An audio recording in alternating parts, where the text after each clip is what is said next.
What's up, everybody? Welcome back to Figure It Out of the Basement's action figure talk show, video series, podcast, whatever you'd like to call it. Of course, I'm Nate, joined with Justin. What's up, guys? Today we're going to be going over our top 5 horror icons, characters we would like to see come from the NECA Ultimate line. Some of these that we have on here might already have an old NECA figure. They might be in the cloth good line, but we're specifically talking about the Ultimate line. The 7-inch. Yes, which is mainly what we collect, mainly what we love from NECA. Mostly. They always do a great job on the Ultimate line, really all of their figures, but since we are mostly Ultimate line collectors, we thought this would be a fun little video. Yep. Coming in at number 5, Part 7, Jason. And number 4, Part 8, Jason. Coming in at number 3, Jason Goes to Hell. Ultimate Jason would be really cool to get. Coming in at number 2, Jason X. And coming in at number 1 is Uber Jason. Thank you so much for watching, guys. We will see you in the next episode. We've got a couple honorable mentions. Yeah. Obviously, this will not be including anything Friday the 13th related. Yes, because of the lawsuit. As most of you know, NECA can no longer produce Friday the 13th action figures because of the ongoing lawsuit. That doesn't mean that we won't get some in the future, but no Friday the 13th on this list. Let's jump in with our honorable mentions. The first one is from The Burning, which is one of my all-time favorite 80s slashers, and I'm talking about Cropsy. He's your standard, typical, deformed-looking burn victim. He gets burned by some kids at the camp. The Burning, it would be a great character choice, a great character design. Pretty obscure, so I would say that NECA probably would never do this, but he could come with the shears, because he kills people with shears. And they already have a pair of shears. Yep. And he could come with the flamethrower, because he has a flamethrower at the end of the movie for reasons. Because it's exciting. Jason Alexander from Seinfeld is in that movie. It's a good time. Our next honorable mention is a figure that just recently got a cloth goods release, and we are talking about Candyman. Be my victim. I have to assume Toy Fair is literally tomorrow when this video is releasing, not when we record it. Right. I have a suspicion we're going to see Candyman in the Ultimate line. I hope so. But I did say that about another pick that's later on this list, and we still haven't seen that in the Ultimate line. So who really knows? But it's Candyman. It would just be awesome to get Tony Todd in the line, have him, be able to open his coat so you can see his bones and stuff, and the nice bloody hook. Basically, just do exactly what the cloth goods figure is. Translate it straight into the Ultimate line. Maybe give us a few more accessories. And then our final honorable mention is from the Hatchet series, and that is Victor Crowley. Again, similar to Jason, played by Kane Hodder as well. Would just be an awesome figure. He could come with all the different weapons he uses. Yeah. Literally kills people with anything in the book. So he could just have a wide variety of weapons. Of course, he's gruesome looking. So NECA would kill the sculpt. It would look so good. And again, pretty obscure. Doubt they'd ever make it, but I would buy it. That'd be a day one purchase for me. So J-Rick, what's our number 5? Our number 5 is the Collector. Hey! Because I don't think he has a specific name in the Collector film. Nope. I think he's just the Collector. He's just pretty stereotypical, maniacal, torture porn loving killer, but he has a pretty cool design with the mask and everything. And True, and his eyes, they're like weird. They kind of glow. Reflective, like dog or just animal eyes, I guess, in general, where they shine. We put this on our top 5 NECA figures in general we wanted to see on that list way back in the day. Yeah, that's from years ago. Way back in the day. But yeah, he doesn't have any figures at all, and the Collector 3 is finally happening, so maybe that could drum up some interest, but probably not. But probably not. Definitely probably. This is an extreme wish list, but the Collector would be very cool to see. Coming in at number 4 would, I guess, technically, it wouldn't be an out-of-the-basement wish list if there wasn't a little bit of cheating going on here. This is a 3-pack. Yes, this would be a 3-pack, and we would love to see The Strangers. The Strangers is, of course, a fantastic... The Strangers is, of course, a pretty awesome modern horror movie. Yes. Not the sequel. Not the sequel. But the first one is awesome, and of course the character designs are super unique. You got your bag boy, you got your doll face, and then you got like... I would like to think that that bag boy design is just like a love letter to Part 2 Friday the 13th, but probably not. I mean, maybe, but it's still a cool design anyway. Yeah, all 3 of them. They kind of have that like old-timey like... Yeah, it would just be really cool. They could all come with various weapons, their knives, and whatever else they use throughout the... Come with the big truck? Yeah, they all come in the truck. We also get a scale house from the first movie, and we get a...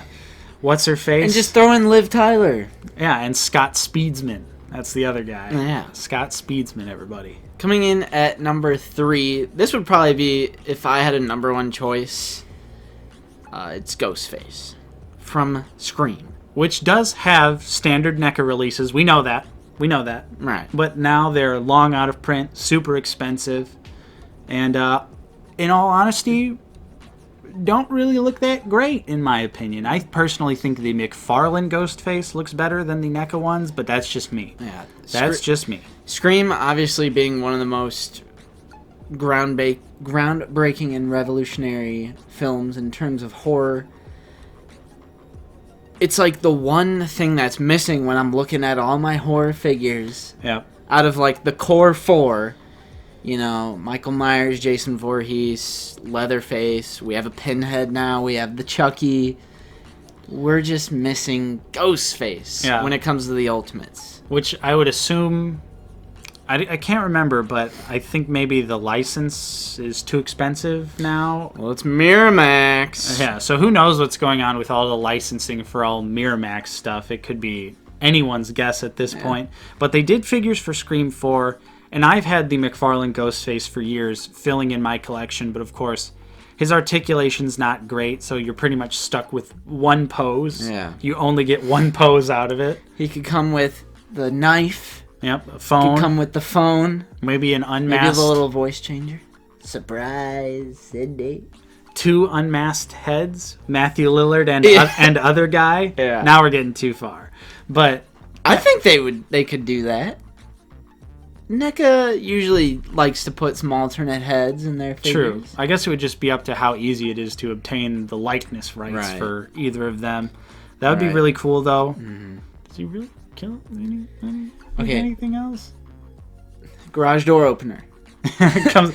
He just comes with a bunch of clickies. Okay, hear me out. How about alternate heads of the Ghostface mask, but the Scary Movie version when he's going, "What's up?" Like, that would be the best accessory to include with that. Now that I would love. With the tongue sticking out. I dressed up as that version of Ghostface in like 2nd grade.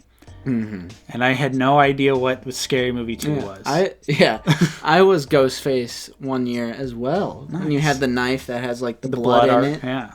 I also had one that was the Ghostface mask, and it had like a little heart you pumped, and then the blood would run down the mask. That's not canon. No, it's not. Coming in at number 2 is a figure that also has a cloth goods release, and a figure that I'm surprised we haven't gotten in the Ultimate line, and that is Dr. Herbert West from Reanimator. One of my favorite horror movies of all time. One of the best horror comedies of all time. Right. It would be so dope. You could get the decapitated head. You could get the dead cat. Yeah. The shovel, the syringes, the reagent bottle. Yeah. He could come with so many great accessories. And maybe you could even do a Bride of Reanimator. Or you could get her. Maybe Dr. Hill in the second movie when he's got the bat ears on his head. Spoiler alert. I know you haven't watched Bride of Reanimator. But Dr. Hill's back as a decapitated head. It's a lot of fun. But yeah, this figure would just be great to actually have in scale with the rest of our horror icons, because I like having all of the horror icons, even if I'm not necessarily like super attached. Like, I still own the 1990 Pennywise, despite that movie being a steaming pile of garbage. But Tim Curry is iconic as Pennywise, so you got to have him for the icons shelf. And I think Herbert West is right up there with all of them. He deserves to have a smaller release, because obviously he's literally bigger than all of them, because he's in a different scale with the cloth goods release. All right, and coming in at number 1 is Harriet Warden. Yes, from My Bloody Valentine. Yes, we just recently picked up the Scream Factory of My Bloody Valentine. The original 1981? Yes. Yeah. 1981 slasher film. Of course, Harry Warden's design is iconic. He's just like the miner. Yeah. Carries a pickaxe. Gas mask. Yeah. I think it would honestly be like the perfect NECA figure to make, because he's just kind of wearing a black or like a bluish jumpsuit, which they already kind of have that mold with somewhat. The Roy and the Michael. Right. So you could really just got to tweak a couple things, make a new head sculpt. They already have a pickaxe from Part 2 Jason, so they already got that mold somewhere. But it might be a different pickaxe. True. It probably should be bigger, because the pickaxe that came with Part 2 Jason was kind of small anyways. I thought it was just a little tiny for a pickaxe. I haven't seen the film, actually. Yeah. I plan on watching it for the first time because I got the Scream Factory Blu-ray. But does he kill anyone with anything other than a pickaxe? Yeah, I was going to say he could include a bloody heart, because his thing is tearing out the hearts of his victims. He could come with a nail gun. He kills someone with a nail gun. Nail gun massacre? Okay, there you go. He also uses like this weird mining tool that's like a giant like manual drill bit. He kills 2 people with it in like a Friday Part 2 Just wait until one of our subscribers who has a career as a coal miner is going to roast us. Because we don't know what the manual drill tool is. That's a G40 DeWalt drill bit, 16-bit inch. Hey, I do like my DeWalt tools. I do like my DeWalt tools. I like my screwdrivers. But yeah, he does come with some other stuff. He also like kills someone by boiling their face in some get a pot of water. Yeah, he does a little variety. He's pretty similar to Jason in terms of environmental kills are his thing. Nice. He literally kills a lady and puts her in a laundry machine, like a dryer. Great movie. Love My Bloody Valentine, one of the best 80s slashers of all time, and the remake's pretty good too. I'll say that as well. Whoa. So that was our list. Those were our top 5 horror icons we would like to see in the NECA Ultimate line. Of course, let us know who you would like to see in the NECA Ultimate line. There's so many, and I'm sure like I wasn't thinking of certain ones, so I'd be really interested to see what you guys have to say about that. Well, I mean, before this video, we were literally rifling off like 20 different choices, but we narrowed it down to just 5 and 3 honorable mentions because, honorable mentions. Cheating. Yeah. But those are the characters we would like to see. Of course, let us know. Let's talk NECA horror toys in the comments down below. Of course, if you enjoyed this video, don't forget to leave a like. Subscribe if you're new. We're always talking about action figures, Blu-rays, and movies. I'm Nate, joined with Justin. See you guys later. And we will see you guys next time on Out of the Basement.